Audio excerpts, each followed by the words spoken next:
Le SIAAP assure une mission de service public pour produire et distribuer de l'eau potable aux habitants de son territoire. En 2020, il dessert 151 communes pour près de 4,7 millions d'usagers. Il distribue 800 millions de litres d'eau par jour, principalement grâce à ses 3 usines de traitement d'eau superficielle de la Seine, la Marne et l'Oise. Le patrimoine du SIAAP inclut par ailleurs 5 usines de production d'eau à partir de nappes souterraines, assurant un service minimum en cas de crise. Il est le plus grand service public d'eau potable français et l'un des tout premiers en Europe. En 2020, le SIAAP a mis en œuvre les moyens nécessaires pour assurer la continuité de ce service public essentiel. La mobilisation sans faille des agents du SIAAP pendant cette période complexe montre son engagement auprès des territoires et des usagers. Il a notamment continué à effectuer plus de 420 000 analyses pour surveiller son eau et garantir une qualité d'eau irréprochable. Dès mars 2020, tous les usagers du SIAAP étaient rassurés sur la qualité de l'eau délivrée, un service essentiel qui l'est encore davantage lorsque les populations sont confinées et au moment où se laver les mains régulièrement est l'un des gestes barrières les plus importants comme rempart contre la transmission de la maladie. Pour assurer la maintenance et le renouvellement régulier de ces infrastructures, le SIAAP a investi 91 millions d'euros en travaux cette année, mais aussi pour soutenir l'activité économique de son territoire. En 2020, le SIAAP a poursuivi ses études visant à étendre la technologie d'osmose inverse basse pression, OIBP, à ses usines d'Arvigny, Méry-sur-Oise, Choisy-le-Roi et Neuilly-sur-Marne.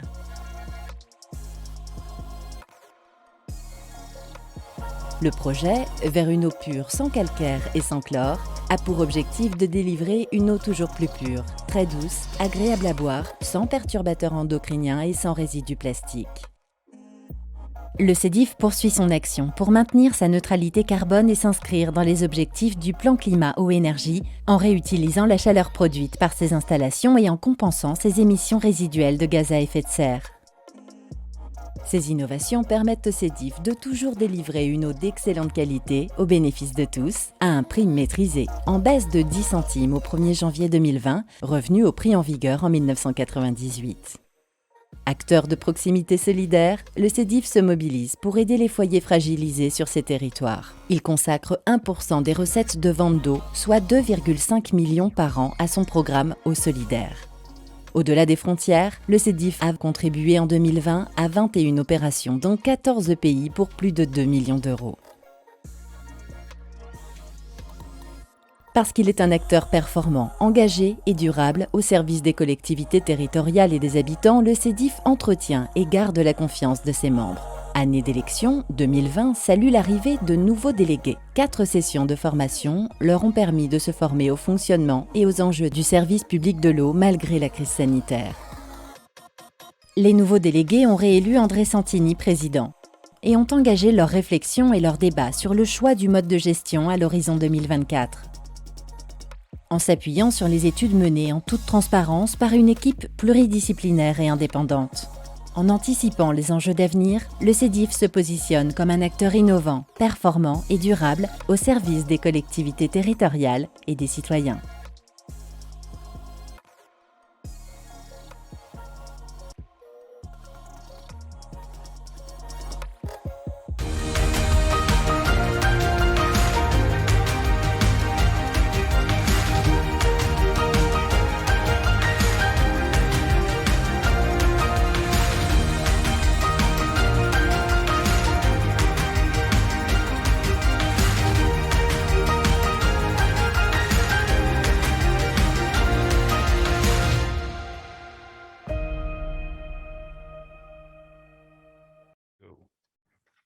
Bienvenidos, welcome dear participants. It's a great pleasure to welcome you in this regional session for Latin America and the Caribbean.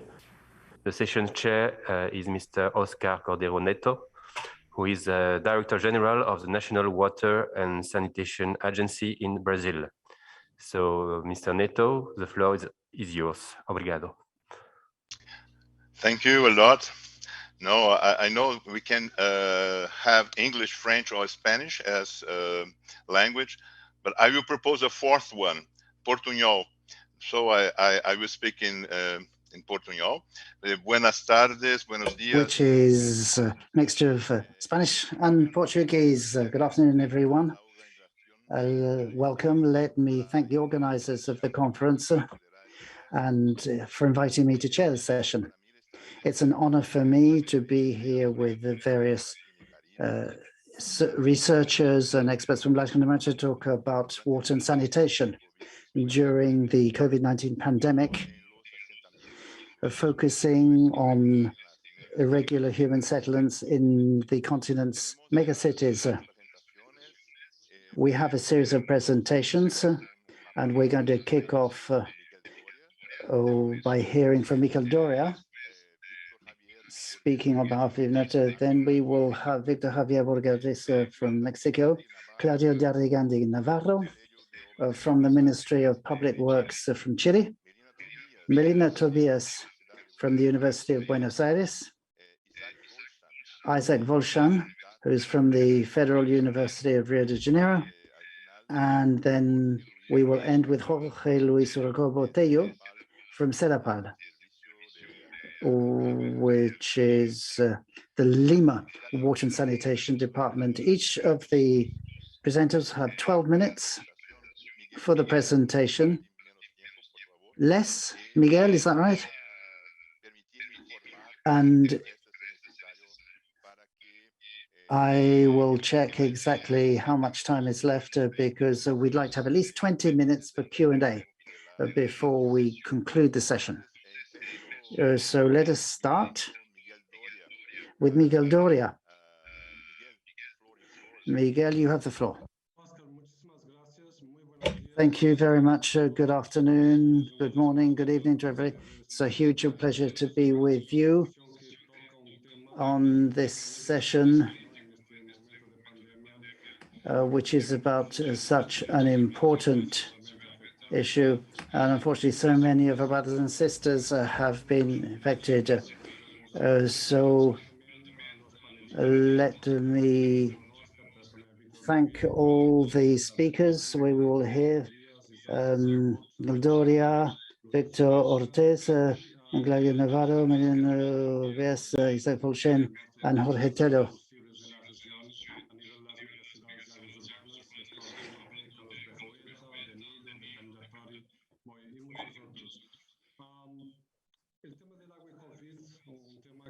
As far as water and COVID is concerned, obviously, this is something that has been top of our mind since the start of the pandemic.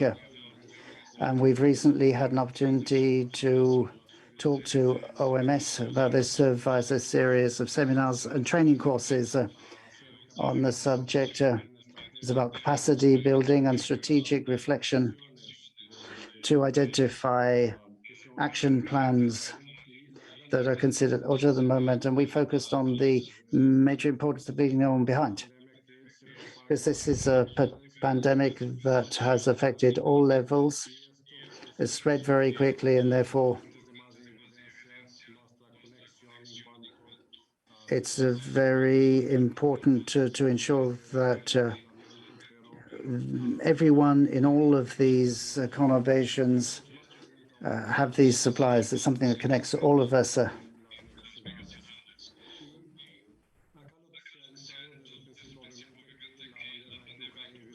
It's quite clear that we need to strengthen the water sector. And I think that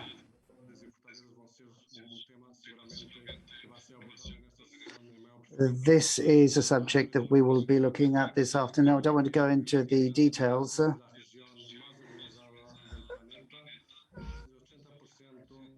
We know that more than 80% of the world population lives in cities, in particular megacities like Sao Paulo, Rio, Bogota, Mexico, Lima, Santiago, which is why we're so pleased to have our representatives from those countries today. I just want to underscore the importance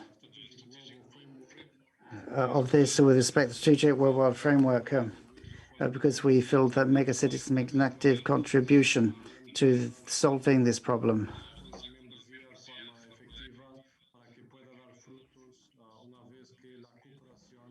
And we realize that it's vital for us to cooperate to improve the system. So that before we start, let me thank you all, and I wish you all a very successful session. Thank you. Thank you very much, Miguel. So we'll now start with our first presentation, which comes from Mexico.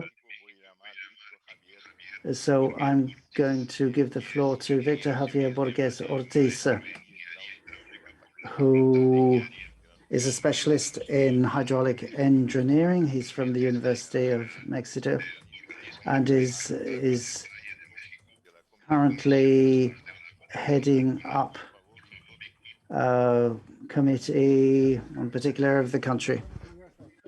Thank you very much. Good afternoon, everyone.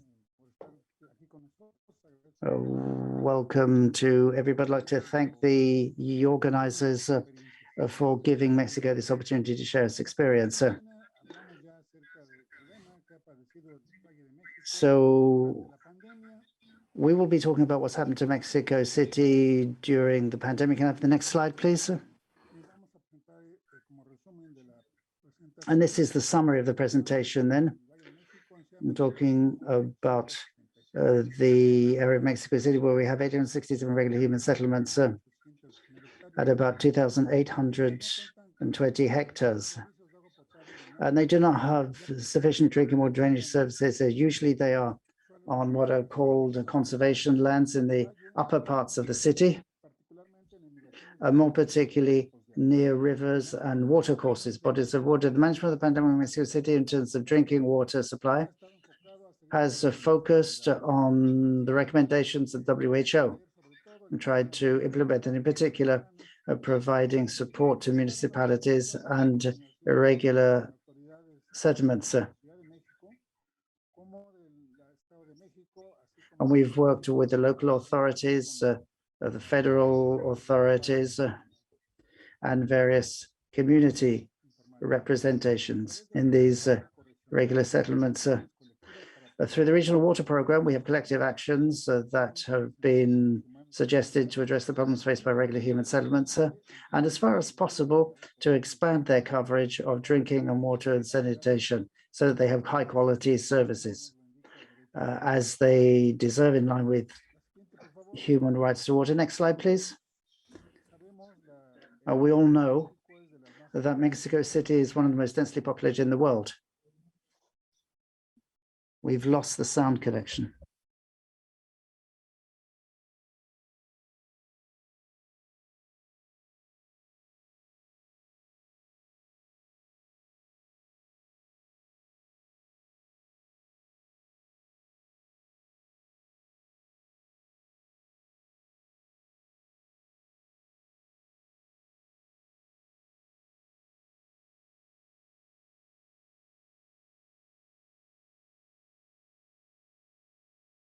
For the moment, there is no sound from the speaker, so interpretation has to stop.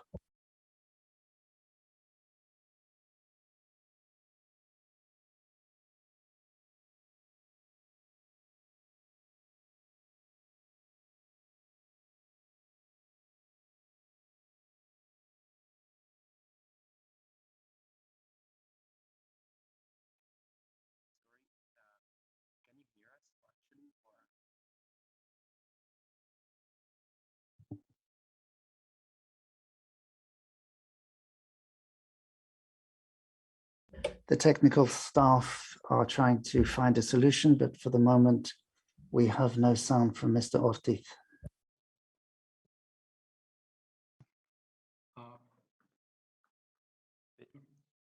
Víctor, perdón, no le estamos escuchando.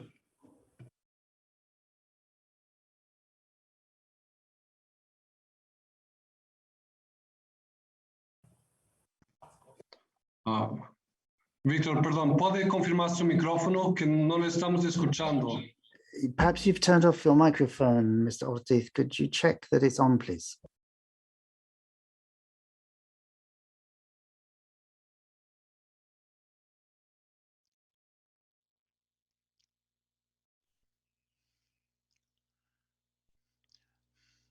No escuta.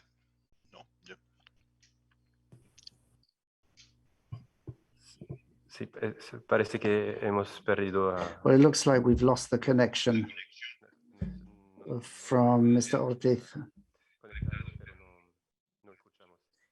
Entonces, no sé si podemos pasar a la siguiente. So I think we should go on to the next presentation and come back to this one later.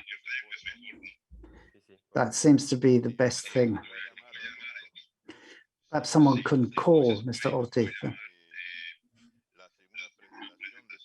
So we will now call up the next presentation, and then we'll see if we can go back to Victor.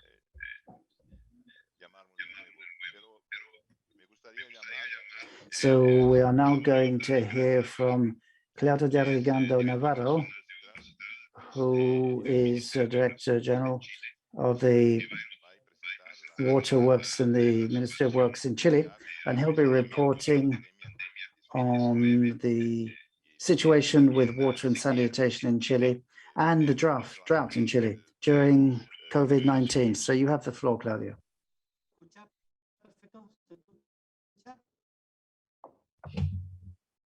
Apologies. Unfortunately, the sound quality is not sufficient for interpretation.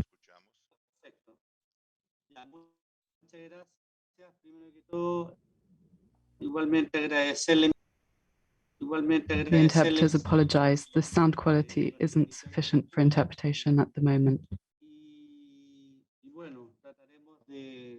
¿Cuál es la situación que hemos llevado a cabo nosotros esta pandemia en un escenario conjunto de sequía? Así que muchas gracias, saludarlos a todos, agradecer nuevamente la invitación y les pido que por favor pasemos las láminas. Lo que vamos a ver ahora tiene que ver con almacenamiento durante lo que fue la pandemia, sumado a este escenario de sequía que nos está pegando fuerte en el país. La siguiente, por favor. Bueno, como resumen, hoy día nosotros tenemos 18 millones de habitantes y en general, ahí vamos a ver el detalle, nuestros servicios, nuestros indicadores de cobertura son bastante buenos comparados asociados a OCDE, pero vamos a ver que tenemos una diferencia notable, hay una brecha entre son los sectores rurales.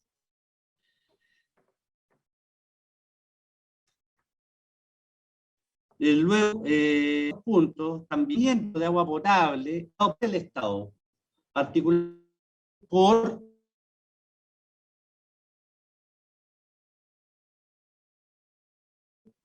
lo que es inhumano a través de finalmente Once again, the interpreters apologize. The sound quality is not sufficient for interpretation.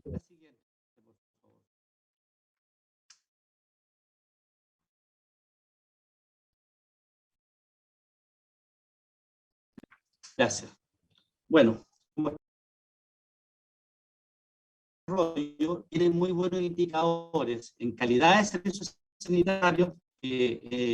Tenemos siempre visitas de otros países, de instituciones similares a la nuestra, la Dirección de Obra Hidráulica y y alaban bastante, pero el problema que es que existe una brecha grande. Al final de esta presentación ustedes tienen el 81% de los habitantes de este país está en sectores urbanos y el 12% está en áreas rurales, 2,2 millones. El MOP, la DOH, 1,2 millones darle el agua. Lo vemos el sector urbano. Tenemos que la provisión de servicios se realiza a través de empresas concesionarias o empresas explotadoras de la concesión, que son de propiedad pública, sanitarias. Son 50 empresas privadas. Estas tienen características de monopolio, un monopolio natural, por lo que se generan las economías de escala. En cada región existe una sanitaria. Ahora, si bien es cierto, son 50, pero 10 de estas tienen el 90% de los clientes, solo 10. Ahora, insisto, este polio se da porque si hubiera más sanitarios, estaría tarifa. Esta está supervisada a través de la Superintendencia de Servicios Sanitarios, que también es una dependencia pública. En un momento correlatorio, las áreas tienen 30 años.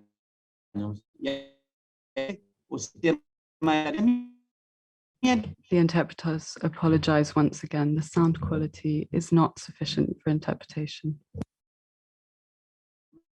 2,2 millones de personas. Perdona, señor Claudio, le interrumpo que... Apologies, Mr. Claudio. I'm interrupting you because we can't hear your presentation due to connection issues, and therefore interpretation cannot be ensured. I don't know if you're able to have a better internet connection. We could perhaps attempt the presentation once again in a couple of minutes. We apologize. We cannot have this presentation interpreted for now.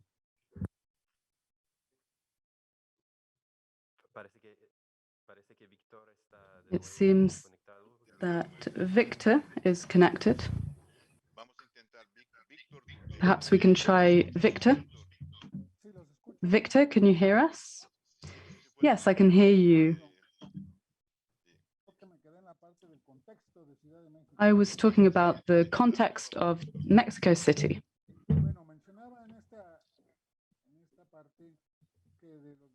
I mentioned that of the 21 million inhabitants in the metropolitan area, there's been growth in the Valley of Mexico, particularly in the south and north, such as in the Álvaro Obregón demarcation, with an increase of 332.2%, with irregular settlements, and also in other areas such as Tláhuac and Xochimilco.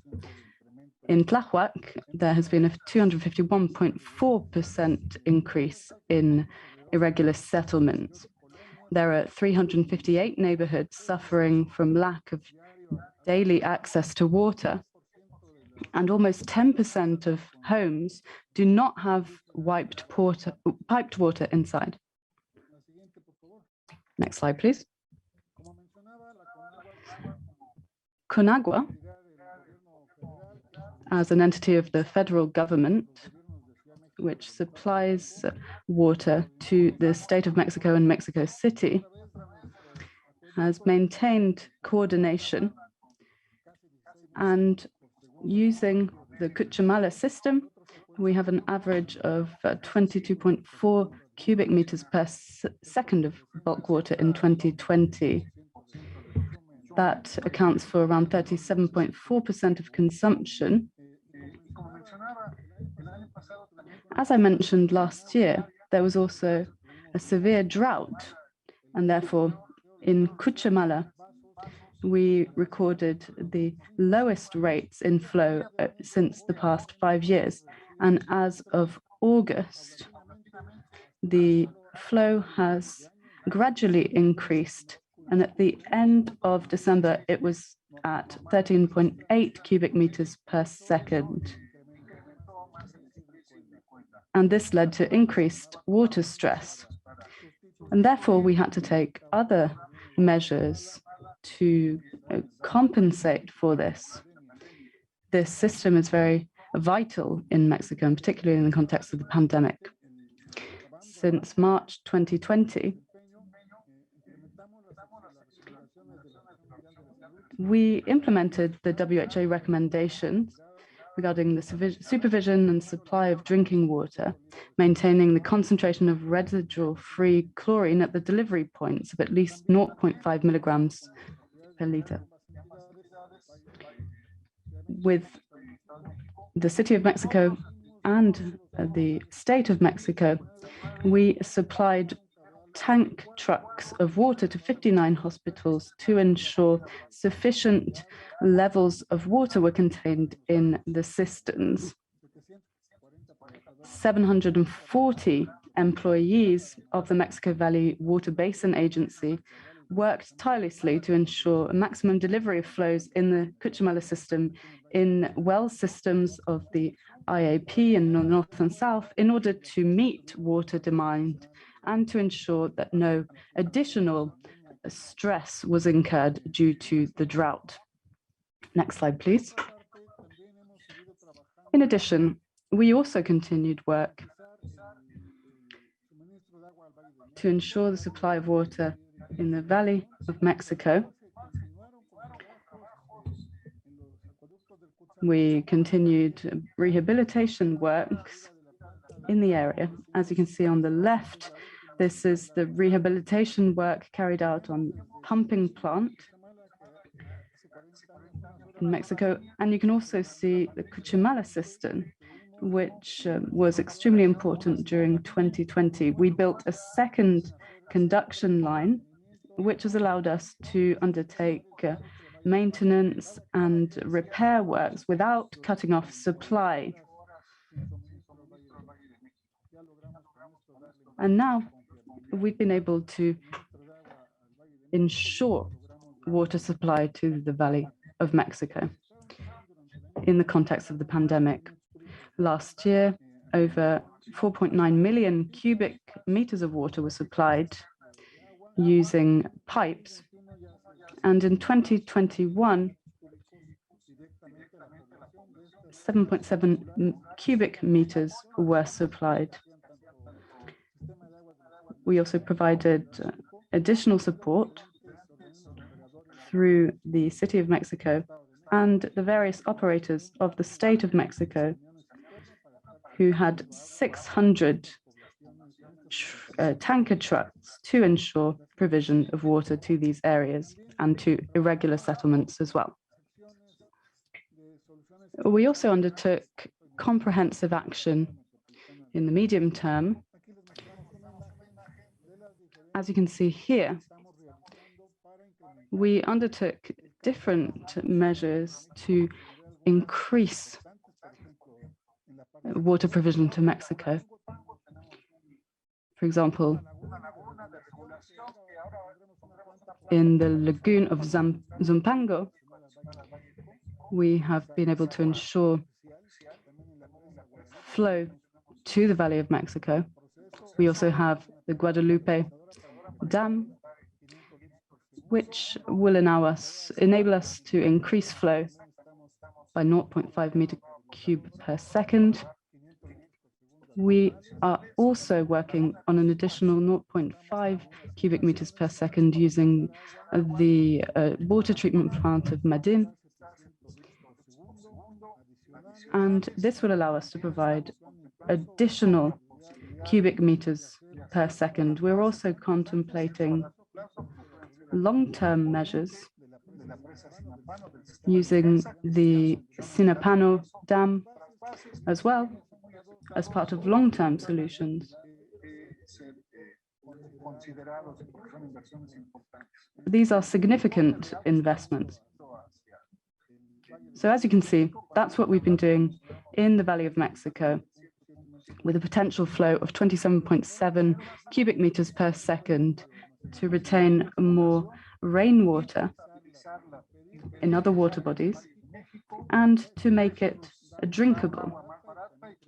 This ensures cheaper drinking water, and we believe it is a short and medium-term solution, and it also improves provision of water to the various areas of the valley. At the moment, there are severe losses of water to the tune of 40%, and this will help address that. We have a wastewater treatment plant in Atotonilco in the north of the area. It started operating on the 1st of December 2017. It has a treatment capacity of 35 cubic meters. That is 60% of the waters leaving the valley. We use chlorine gas disinfection, and the sludge is disinfected in the biodigestion process. There have been no infections due to SARS-CoV-2 among workers in the plant. Or at least that was up until the end of this year. We don't have data for Omicron yet. We took samples in order to determine the level of infections. This water is used to irrigate 80,000 hectares of crops, and we're currently working on technical improvements. It's also important to mention the electric power cogeneration. 50% of the generated energy is used in the wastewater treatment plant. I'm nearly at the end of my presentation. This is a study that we carried out with the National Autonomous University of Mexico, the Geology Institute, and Applied Sciences and Technology, as well as the medicine faculty, to sample wastewater in the Valley of Mexico. The aim was to generate new information regarding the presence of the virus. And we found at the sampling points that there was a presence of the virus, but it was not relevant. The sampling operation began in April 2020, and samples were taken on influence and effluents. And we saw that this was present, they were present in the waters, the wastewaters of the Valley of Mexico. A team from the Hidalgo Regional Unit of the CIAD carried out samplings at 8 points on the Tula, Salado, and Tipiji rivers. And the irrigation channels adjacent to crop field, and they concluded that although the virus was detected in wastewater, it was not detected in agricultural soils or harvested food product, and therefore did not represent a risk of transmission of COVID-19 for the communities in the area. The RNA of the SARS-CoV-2 was quantified in wastewater from Mexico City as well. And the study concluded that it supported the widespread idea that sewage monitoring is an effective method to follow the transmission of the virus in the general population, particularly in low-income areas where mass testing is not economically feasible. It's a way of monitoring the incidence of the disease by sampling wastewater. I remain available for any questions. Thank you. Thank you, Victor. That's a very informative presentation. Can I check with Claudio or whether he's connected so he can perhaps complete his presentation? There is a connection we can hear, but the sound is poor. It's possible that it will not be interpretable, translatable, because the connection quality, the sound quality is poor. Maybe you could talk for a bit and we'll see what it's like. Ahora o no? Interpreters feel the sound quality has not improved.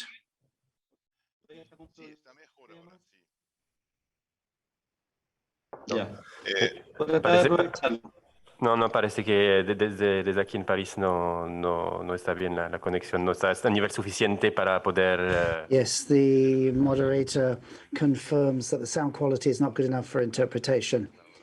So we won't be able to do it now. Perhaps you can try later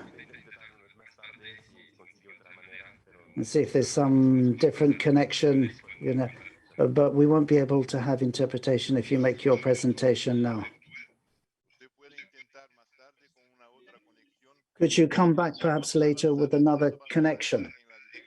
I think we need to move on with our agenda, and I'd now call on Melina Tobias, who's a sociologist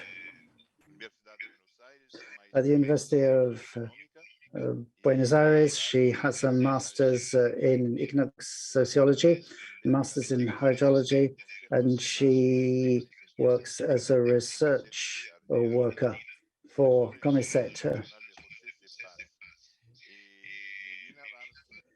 Melina will be reporting on the pandemic and sanitary risk in informal settlements of the metropolitan area of Buenos Aires, Argentina.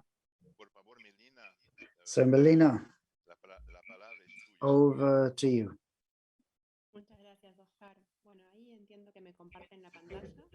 Okay, thank you. I'm going to share my screen with you. I hope you can hear me. As you were saying, you speak a mixture of Spanish and Portuguese. I will speak Buenos Aires Spanish and hope you can understand me. Let me thank the organizers of this event, in particular this roundtable.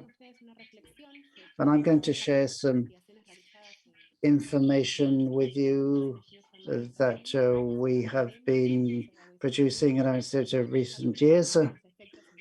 We're talking in particular about the impact of the pandemic on most vulnerable people, to say the irregular settlements, in particular in urban areas. So if we could have the next slide, please. There we are. So this is the summary. The aim is to look at the effects of COVID-19 in the informal neighborhoods of the metropolitan area of Buenos Aires, the AMBA. It's the most densely populated area of the country, and we'll see how the inequalities in terms of water and sanitation have been aggravated by the pandemic. We have to understand how COVID-19 has aggravated pre-existing social and environmental inequalities and has deepened sanitary health crisis in this area. Next slide, please. So to start, I want to look at an overview of COVID water sanitation services in Latin America. As we all know, that these ASGS services are vital to prevent infectious diseases. Today, it's COVID, but there have been others, of course, that existed before this pandemic.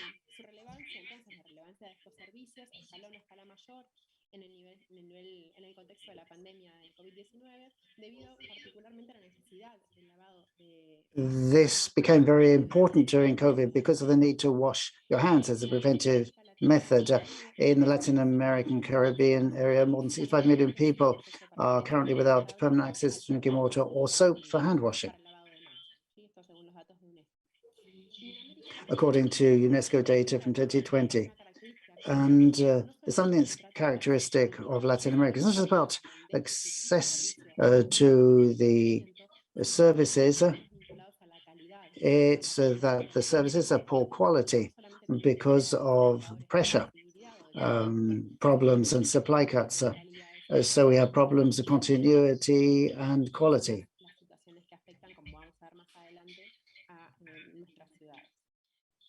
And this is perhaps more acute here than elsewhere. Next slide, please.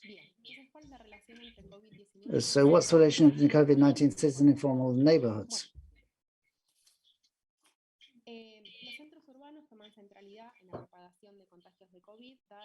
Conurbations are sources of contagion due to the concentrated circulation of people, the movement of people.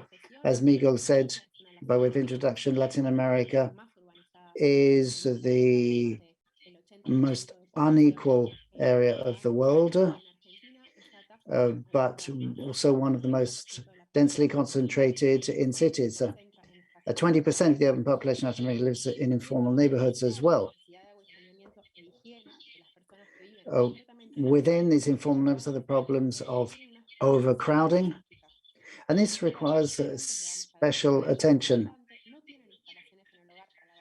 because there is lack of access to drinking water and sanitations, toilets, hand washing, but social distancing or physical distancing is hard as well because of the overcrowding.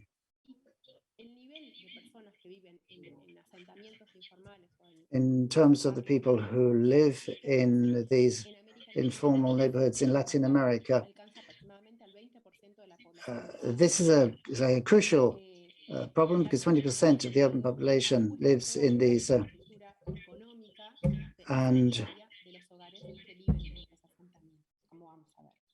the problems that everyone has are simply aggravated by this overcrowding.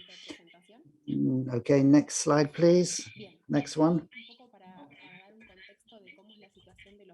Here I'm trying to explain the situation for neighborhoods in Argentina. You can see the map here of Argentina on the right, and you can see the distribution on the basis of a census 2-3 years ago, and you can see the statistics produced concerning location of the population. We had something like 4,400 informal neighborhoods in the country, but you can see how many are concentrated in the AMBA region. It's far and away the biggest city in the country, and so this is not surprising.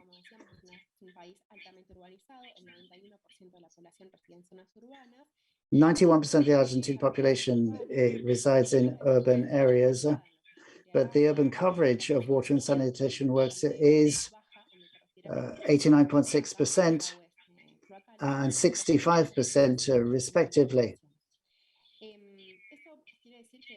For water and sanitation, this means that there are about 4.3 million people in urban areas who have no connection to mains water, and another 14.6 million who are not connected to sewers.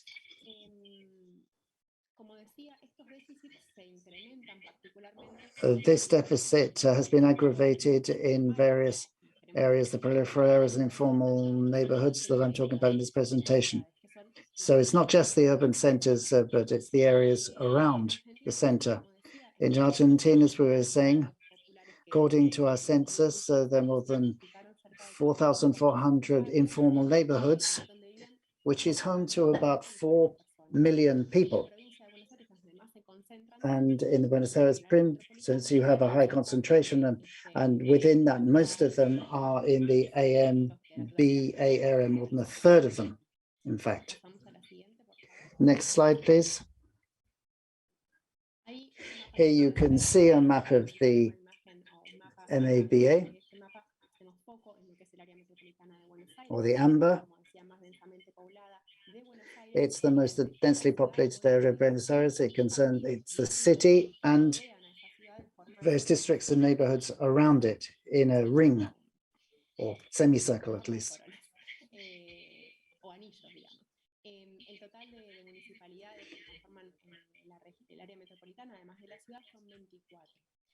So there are 24 different municipalities, including the city and its suburbs, and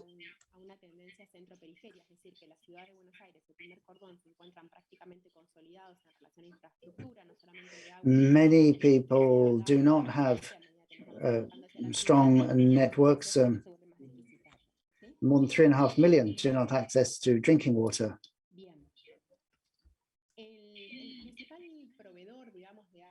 The main supplier of water and sanitation is a publicly owned company called ARCEAU. So it's a state-owned organization. All the others are provincial. There was a concession signed in 2006 with them.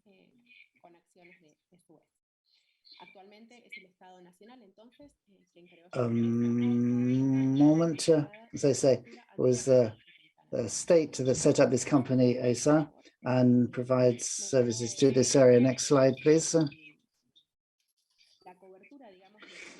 Here you can see the water and sanitation services in informal areas, and there's a clear deficit of drinking water for for some of the 1.2 million people living in the informal neighborhoods. And what you can see here, in red, you have water supply, in red, sanitation. And you can see that there's better service in the center and less on the outskirts. The conurbation has high coverage rates, but the further you go out, the poorer the services are. And what's in pink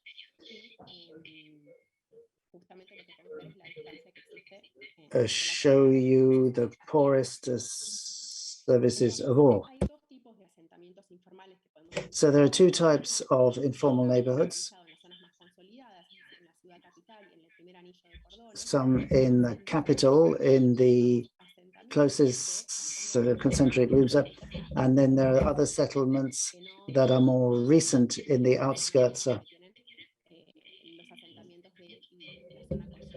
And they do not have the same services as the central areas.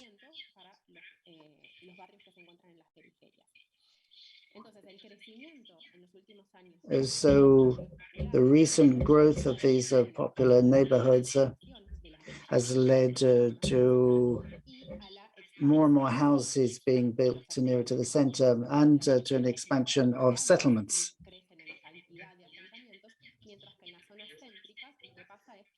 And what happens in the center is that the density of the population increases.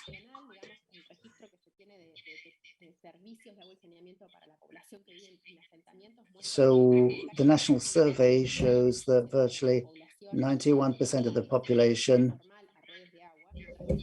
in informal neighborhoods, 91% lack decent water supply and 98% lack proper sanitation. Even in those areas where there's service, it's clear that there are lots of problems. I was saying earlier about quality of service, so they're connected, but the service is not continuous or not good quality. So what do people do if they don't have access to these regular services? Well, they use irregular connections through hoses, tankers, and bottled water. So if they are close to the areas with a network, they tap into the pipes, or they use groundwater of varying quality. Next slide, please.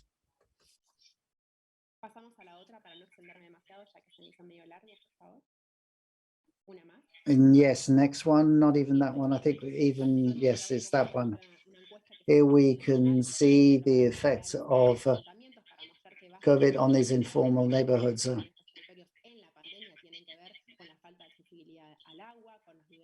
The problem during the pandemic was the lack of water or access to water during the pandemic. And it was up to neighborhoods and communities to organize themselves.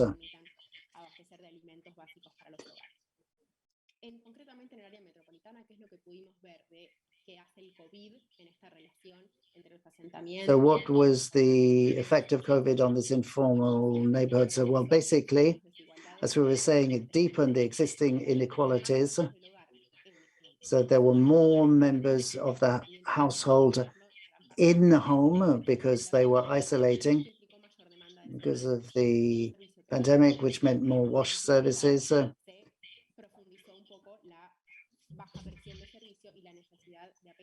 This put extra pressure on services and reduced its quality. So what we can do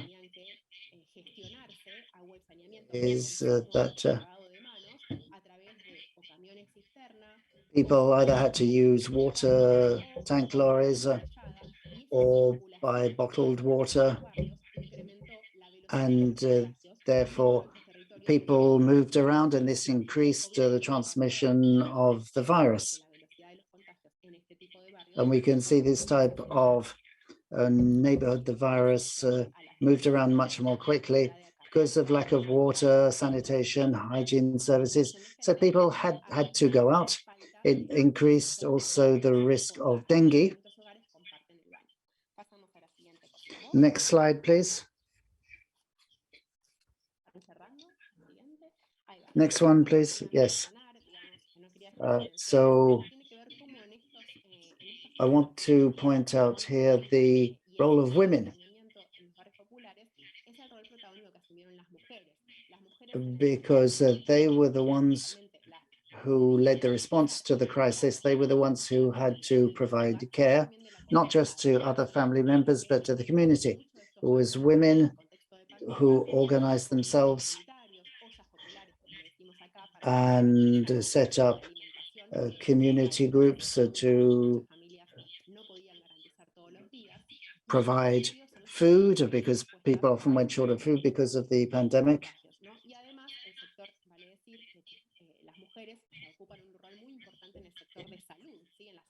And of course, women play a major role in health services. So here are my conclusions. I just want to say that despite the specific regulations and policies,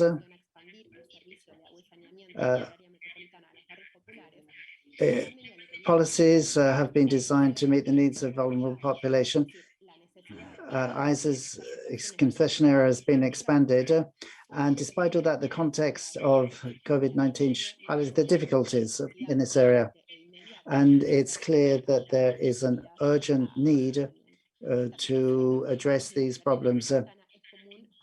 This situation we have in our metropolitan area can be found across Latin America, and we need to work together to find solutions. Thank you. That will be my presentation.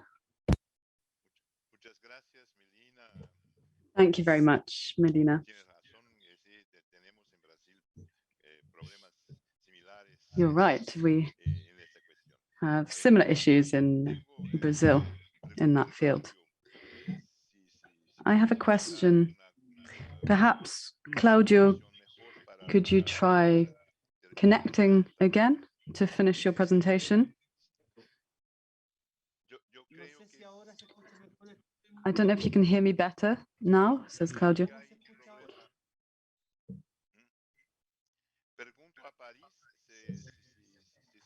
I'm just asking our technicians in Paris whether interpretation will be possible with this new connection.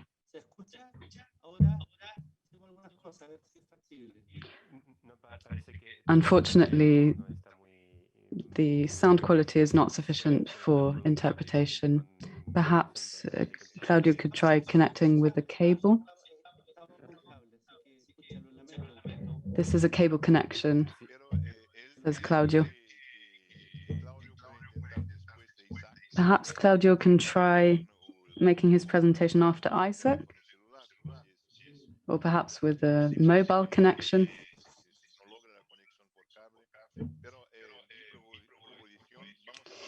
I would suggest that we move on for the time being onto Isaac's presentation, and then perhaps Claudio can try connecting once again later on to make his presentation, perhaps with a mobile connection. In the meantime, due to time constraints, I'm going to move on to Isaac Volshan. Isaac Volshan is a common compatriot from Brazil. He'll be presenting the situation in Rio de Janeiro. He's a civil engineer and a health expert. He has a master and a doctorate in production engineering. He's a professor in hydric resources at the Polytechnical Federal University of Rio de Janeiro. Isaac, you have the floor. Good afternoon. Thank you, Oscar. I had planned to speak in English, actually. And I'm going to speak in English if that's okay with you, because otherwise it might be a bit complicated. So I'll continue in English if that's okay. I would like to thank the organizers of the event for the invitation and say that it's a pleasure to share with you a general idea of the roundtable theme in the context of the city of Rio. The next, please. The presentation comprises a general overview about slums in Rio, favelas, as we call it here, the COVID-19 favelas in the slums of Rio, the water and sanitation services, or the infrastructure and service that we have in favelas, and also a general overview about the private water utilities, new contracts, and its main challenges that we have now in the metropolitan region of Rio de Janeiro. The next one, please. So, as you probably know, Rio is located in the southeastern part of Brazil and is one of the 26 states of the federation, comprising 92 municipalities. And among these municipalities, 22 form the metropolitan region. In the city of Rio, specifically, live 6.7 million people, approximately 50% of the population of the metropolitan region at all. The next one. Well, about informal neighborhoods, guidelines, the next one, okay. About informal neighborhoods, we can say that guidelines from different levels of government refer those neighborhoods as subnormal agglomerations. That's the term that we use in Brazil, or even favelas, as they are colloquially known, and indicate as their main characteristics. First, the precariousness of urban infrastructure and the lack of essential public services, narrow circulation routes inside the community, small size and irregular shape of the lots, and unlicensed building standards. The next, specifically in the context of the metropolitan region. Please, the next one. In the context of the metropolitan region, as you see in the left side, 60% of these informal neighborhoods are located in the city of Rio de Janeiro. This contingent of 778 favelas, comprising 453,000 households and about 1.5 million people, infers that Rio de Janeiro city is the second largest city in Brazil in terms of the number of households located in informal neighborhoods. The next one, please. Among these 778 favelas,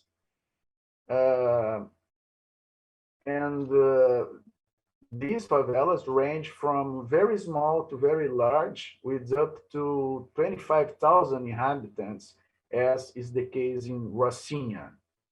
They also vary with regard to the quality of the infrastructure, public services, traffic lanes, and housing and construction standards. The photo shows us, as at the bottom, the enormity of Rocinha. In the middle, the regular format of Cidade de Deus, famous in the movie City of God, if you remember. And at the top, the worst condition, for example, of Terra Prometida favela. So there are many differences between those favelas. The next one, please. And The next slide, please. Okay, thank you. And what about COVID-19 in Rio de Janeiro and in the favelas of the city? Unfortunately, nowadays, as you probably know, we must be very attentive to official statistics in Brazil due to the clear orientation of the federal government towards the breakdown of institutions and the construction of all historical bases and governance systems of public policies that we have in the country. That's an important point. Even so, according to official records, it can be seen that although the metropolitan region and the city of Rio have reached incidence rates of COVID-19 lower than the national average, lethality rates were higher and much more serious.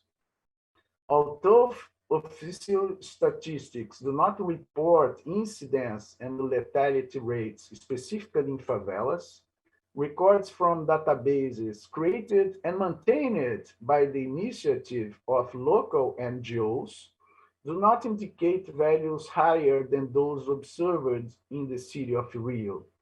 This was a recurrent concern at the beginning of the pandemic. Given the housing conditions and greater household density, what will happen to the population living in the favelas?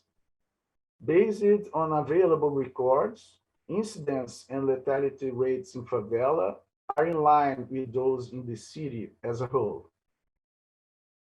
The next one. Moving on to the next point, let's give you an overview of the water supply in the metropolitan region of Rio. There are two main systems that serve respectively the east and the west part of Guanabara Bay. The Guandu system is responsible for the water supply of 78% of the population in the metropolitan region, including in the left side, the entire city of Rio de Janeiro. The next one, please. On the other hand,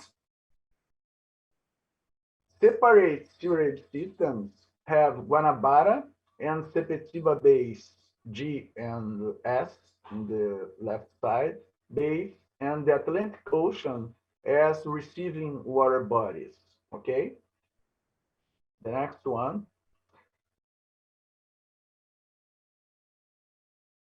As the figure illustrates, the area covered by the water distribution system of Rio, including its large pipelines and reservoirs, also encompasses regions where informal, in the yellow color, where informal neighborhoods are located. Structure and management deficiencies of the Guandu macro system affect the entire population, not just those living in slums. Intermittent water supply, low hydrometry, and a high rate of water losses are characteristics of Guandu system. The next one. In the same way, we can say about sewer systems. As the figure shows, they also cover regions where informal neighborhoods are located.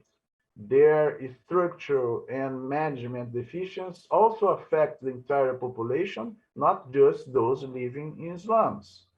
Most of the territory is served by sewage systems based on submarine outfalls. One at the famous Ipanema Beach, 4.3 kilometers from the shore, and another one at Barra da Tijuca, 5 kilometers long. Separate sewer systems suffer not only from the usual cross connections between rainwater and domestic sewage, but also from the inability to maintain their sustainability due to the uncontrolled contribution of domestic sewage of slums to storm sewers. The next one. Regarding the water supply infrastructure of informal neighborhoods, we can say that it represents, by definition, one of the characteristics of the favela. There is the precarious urban infrastructure and lack of essential public services. Again, narrow circulation routes, irregular size and shape of the lots, unlicensed construction under illegal standards have always posed a difficult challenge for the design, for the construction, and for the operation of these local systems. Private assets, unlicensed services, local and unregulated solutions end up appearing daily and meeting, of course, the demand of the population as much as possible. Most of the favelas are located on hills and elevations of the city, and the topography requires water pumps and maintenance. This question was also a recurrent problem in the context of COVID-19. How to guarantee a better level of maintenance for local water supply systems that depend on pumping stations. The next one. In the same way, local sewage infrastructure represents a characteristic of the favela by definition. The next slide, please. Thank you. And the same challenges arise for the design, for the construction, and for the operation of these local systems. Although the severity of the intermittent water supply, please return back. Please return one slide, please. Okay, thank you. Although the severity of the intermittent water supply interferes with the daily lives of residents, the presence of open sewage in ditches and dikes and the exposition to contact and contagion by infectious organisms represents an important vehicle for compromising the public health of residents. In the context of COVID-19, we can say that a positive point in favor of humanity is the fact that COV-2 has not found its transmission vehicle in the water, and thank God for this decision. The figure on the right side illustrates the difficulty for the sustainability of separate sewer systems to the uncontrolled contribution of domestic sewage from favelas to storm sewer systems. Okay, nevertheless, favelas have been the target of urbanization programs for many years. In fact, the next one, please. In fact, the current conception of urbanization programs is no longer limited to the provision of public services, including water supply and sanitation, but a more holistic design that involves the issue of land ownership, social services, and environmental aspects. The next one. Okay, a new year, 2022, the beginning of a new horizon through a new model in Rio de Janeiro state. At the end of 2021, the state of Rio decided to transfer the operation of the water supply and sewerage systems of 41 municipalities to private operators, including the operation of the systems of the city of Rio, with a commitment to achieving the universalization of both services in up to 12 years. Total investments reach $5 billion over the next 35 years, including $340 million in favelas of the metropolitan region of Rio de Janeiro. The next one. The control of sewage pollution and the mitigation of the eutrophication process in the Guandu Basin that serves to the water supply system of most of the part of the metropolitan region is a great challenge for this new model of water and sanitation services. Cyanobacterial bloom and the exposition of metabolic compounds such as geosmine and MIB that cause to flavor and taste violations in produced water should be definitely avoided. We are used to have such kind of problems in the last summer periods. The next one. Another challenge involves local water engineering. How to control diffuse pollution from storm sewers that in times of drought are collecting and transporting cross-connected sewage, as well as contributions from slums.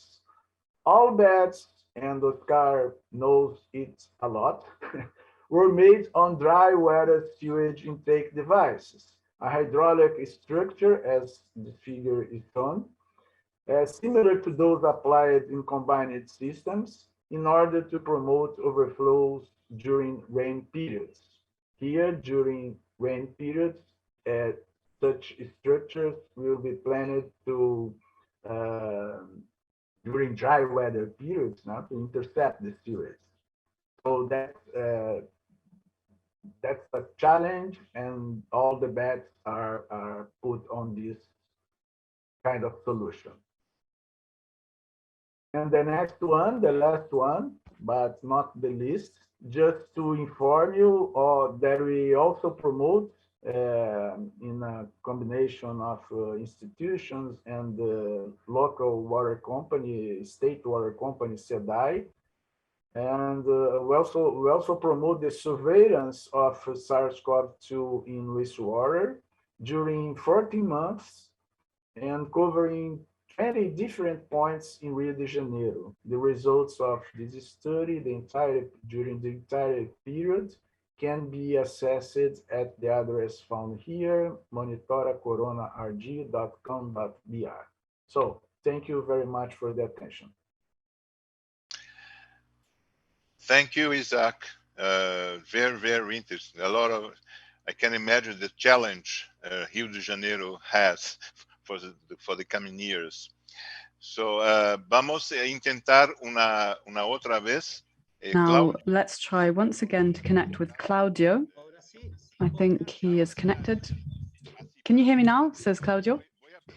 Yes, it seems to be better. I'm just going to check with our technical team in Paris whether the sound quality is sufficient for translation. It appears to be in Paris.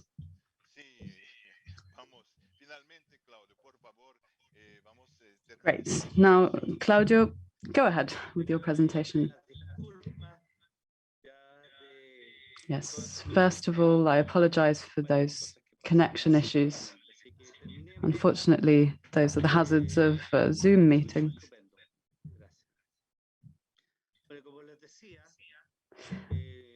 As I mentioned, here I'll be looking at the situation in Chile from the perspective of the Ministry of Public Works in terms of COVID-19 and drought in Chile. Next slide, please. Thank you. To summarize, there are 18 million inhabitants in Chile, and we have good indicators in terms of sanitation service coverage. However, there are disparities between urban and rural areas. In the urban areas, there are around 15.8 million people, and there are around 2.2 million people living in rural areas. And so there's a gap here. There's a 100% coverage rate for urban areas, and this is ensured by private concessionaires. They maintained provision of services in the context of COVID-19. However, in the rural area, drinking water supply is subsidized by the state through investment from the Public Works Ministry. A program has been in place since 1964. Next slide, please. As I mentioned, in Chile, we have good rates of coverage compared to other countries in Latin America and OECD countries.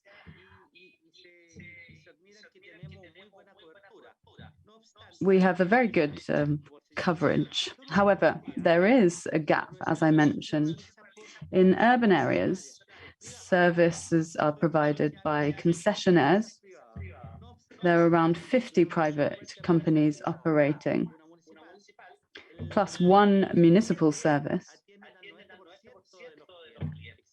And they provide services to around 90% of users. So there's a natural monopoly.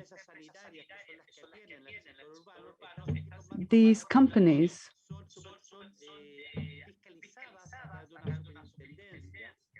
are managed by a higher entity of sanitation services. And there's a regulatory framework that was established 30 years ago. It established a system for setting tariffs in terms of service provision and investments in sanitation. So that's for the urban areas. However, in the rural areas, this service is provided by the state, the subsidiary for regional development, and the municipalities. They're all part of the state.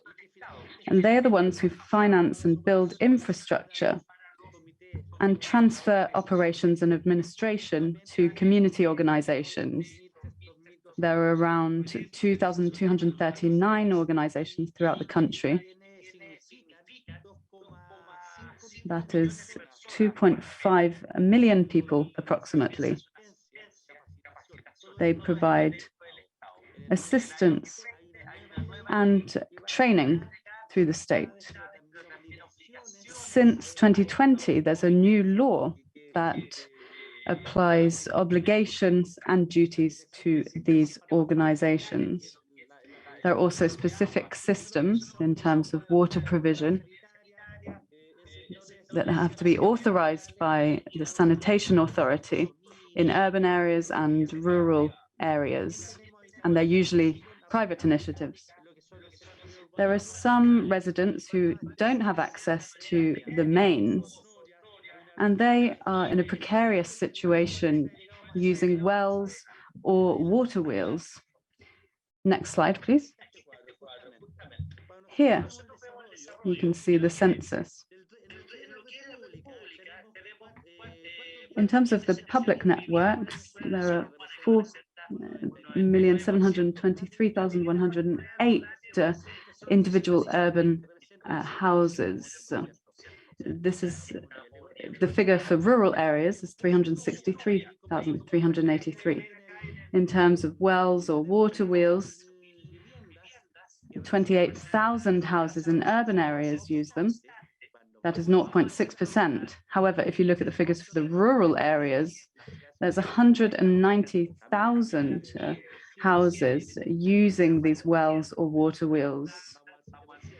And for tank trucks, the level of use is 0.4% in urban areas, whereas it's 7.2% in rural areas. And the same goes for rivers, which are at 0.2% in urban areas and 12.3% in rural areas. So as you can see, there's a gap, and we need to focus on rural areas. In terms of coverage, when it comes to the population who are supplied within a concession area in urban areas, they have 100% coverage of drinking water, 97% coverage of sewage, and 100% wastewater treatment coverage. In terms of rural areas, there's 70% provision of drinking water. And there's also a major gap in terms of sewage, which stands at 18% in terms of coverage. And there's also a 15% coverage rate for wastewater treatment. Now, I mentioned a law that was introduced in 2020, which sets out rules for water treatment, and this will address this gap. So what measures have we put in place in the rural areas in the face of the pandemic and drought? There's been a historic increase in our budget. Investment was at $516 million. That is a historic figure, because in the past it was only around $220 million. The budget of the Ministry for Public Works for the Rural Drinking Water Programme was at €340 million in 2020, and it's now at $860 million. The budget has therefore been increased. This has allowed us to increase coverage for drinking water in rural areas, ensuring the continuity of services and improving quality of these services. The Ministry of Public Works and the Interior Ministry have issued vouchers to ensure the continuity of the operation of these services.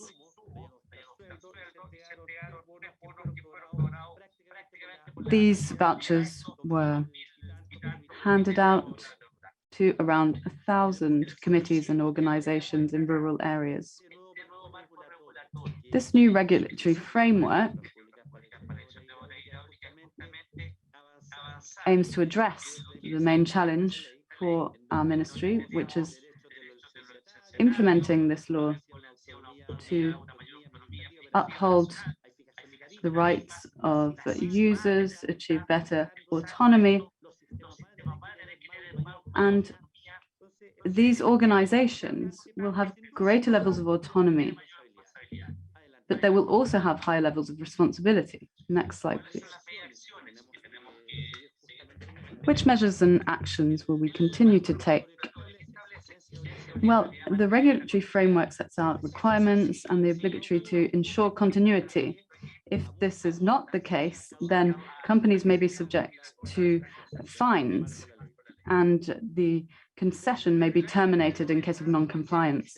Since the 1990s, the aim was to incentivize increasing coverage rates and to improve efficiency gains by using private capital in the urban areas.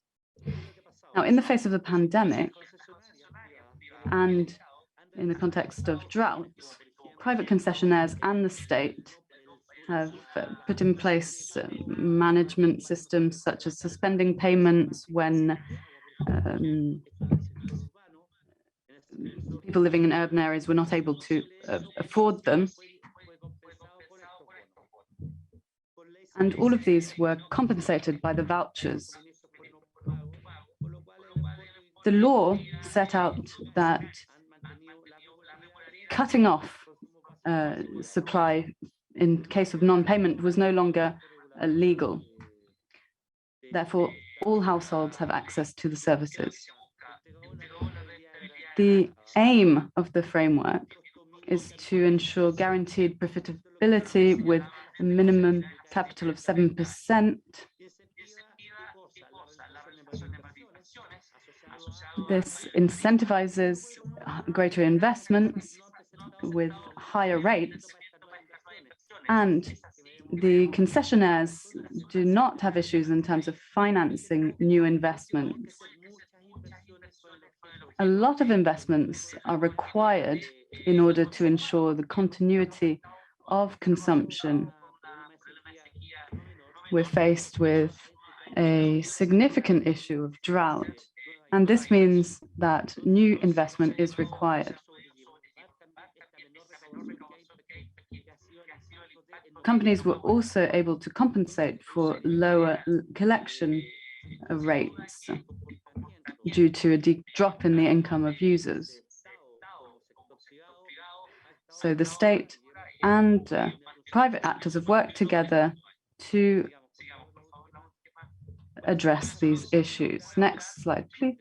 What are the challenges? Well, ensuring a sustained increase in public investment levels. This will require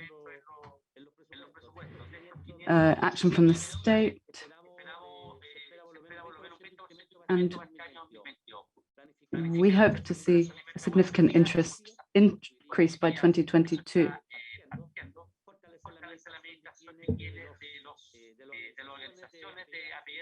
the organizations in rural areas will continue to implement the law as it was passed in 2020.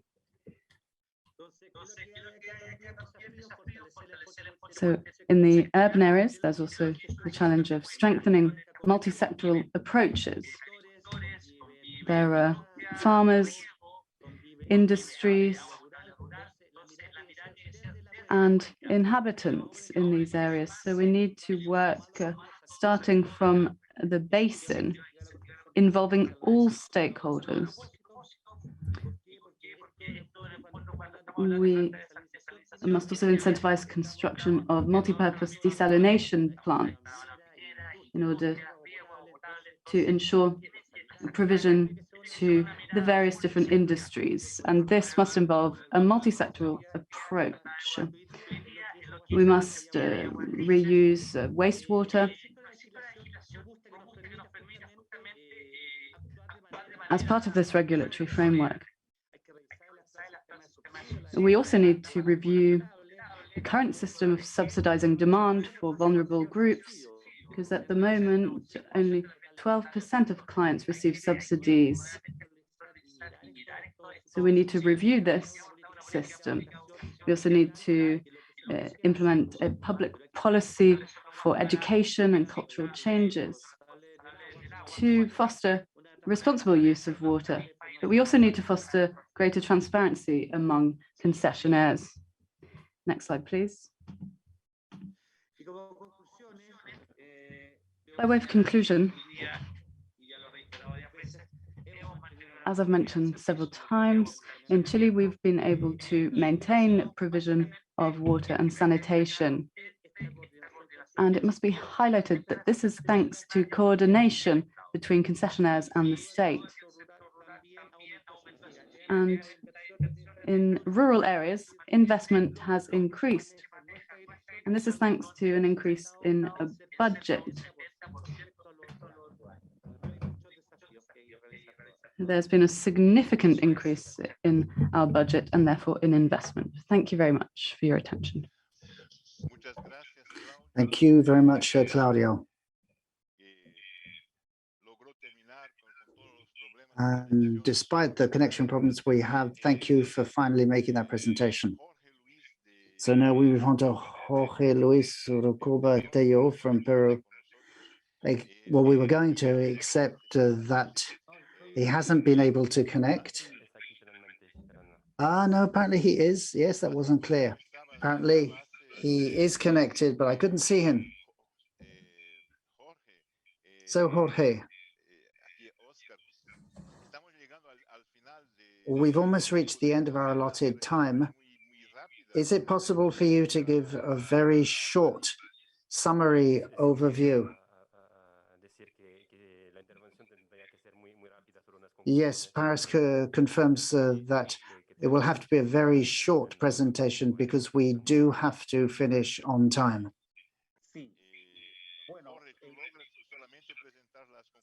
Maybe you could just give us your conclusions. Yes, no problem, says Jorge. I can do that.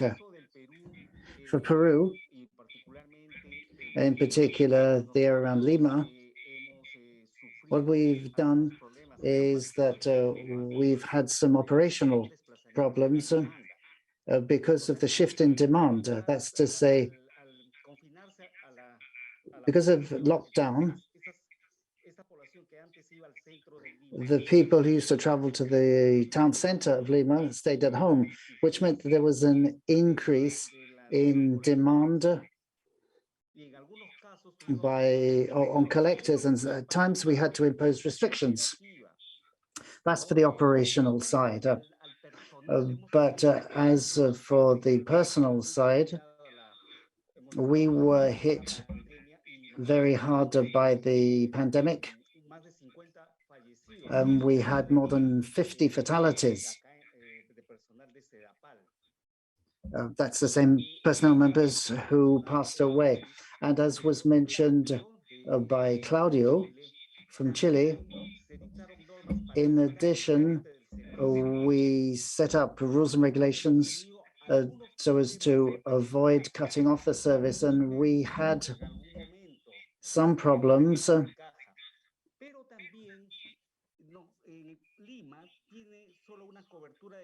We had some financial problems, but we had about 800,000 people who don't have mains water services. So what was decided was there'll be free distribution of water using tankers, tanker lorries. And the annual cost of this distribution was about $20 million. And that impacts our finances as well. But what we're able to see is that there was a drop in case of diarrhea, for example, among people, because water was distributed free of charge in this way. That was a health impact we noted. As for pressure on our operations, this improved, and we have been able to improve certain KPIs, such as problems per time period. Often we had to hire younger people.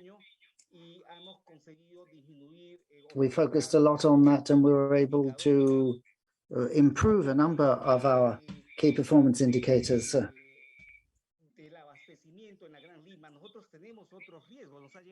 There are other risks in Lima because it's a city that is exposed to seismic risk, 8.5 on the scale at the moment. And so we had to reinforce our systems to be resilient to this risk. And we have had to inspect and repair some of our piping system. And this is in connection with the possibility of drought or restriction of water, because there's only in the Andes a reserve of 22 cubic meters per person. And so that means 22 weeks of stored water. And we need to improve that. As a capital close to the Pacific, we also need to work with desalination plants. And we've recently set up ones 400 cubic meters per second. And so we have to face the problem of drought as well.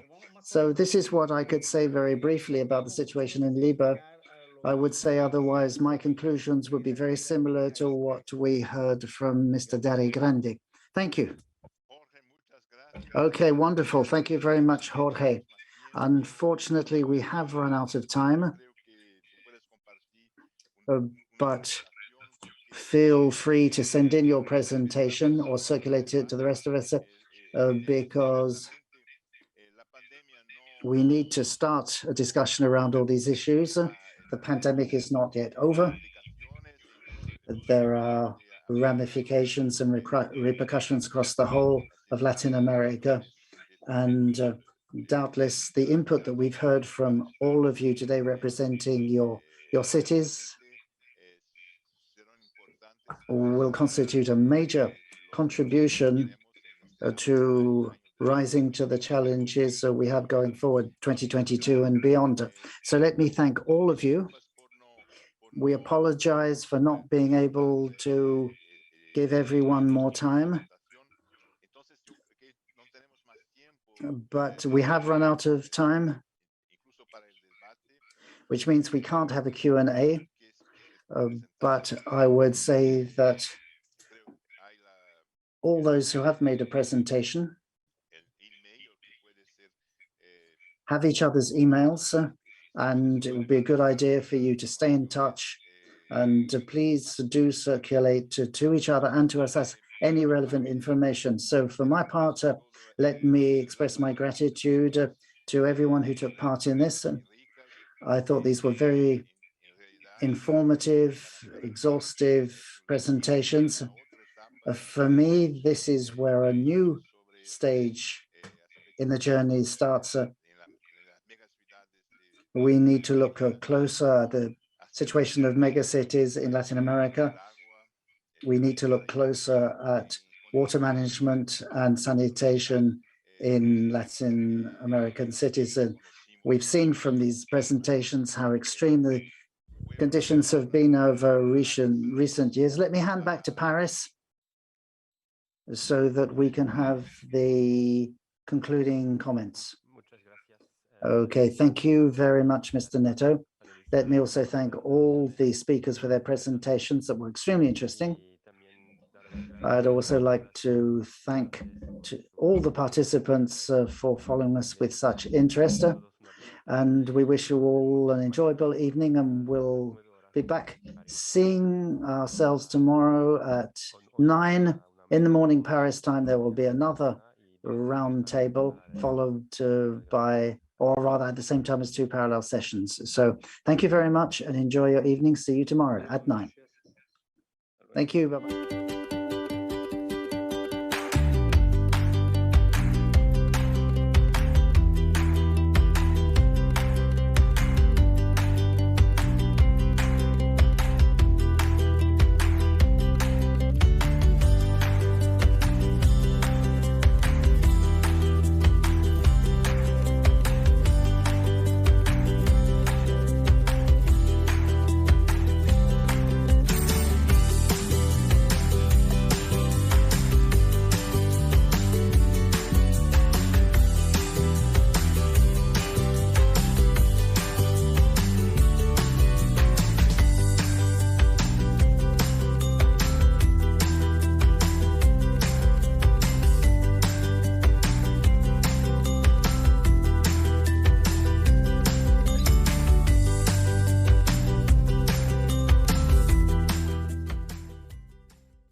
Notre époque connaît des changements sans précédent. L'activité humaine augmente, les villes s'étendent. Aujourd'hui, plus que jamais, l'eau a besoin de nous.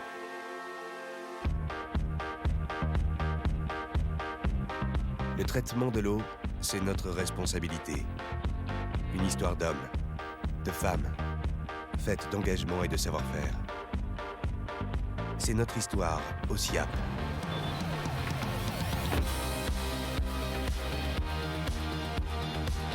Nous collectons, transportons et dépolluons les eaux usées de 9 millions de franciliens.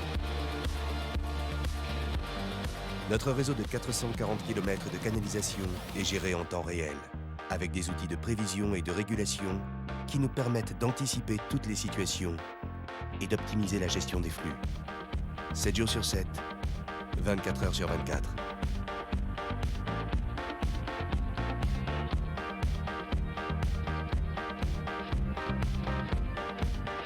Chaque jour, dans nos usines, nous traitons 2,5 millions de mètres cubes d'eau usée.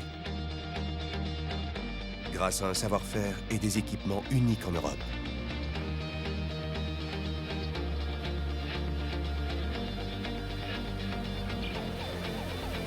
Notre vision est durable, tournée vers le long terme.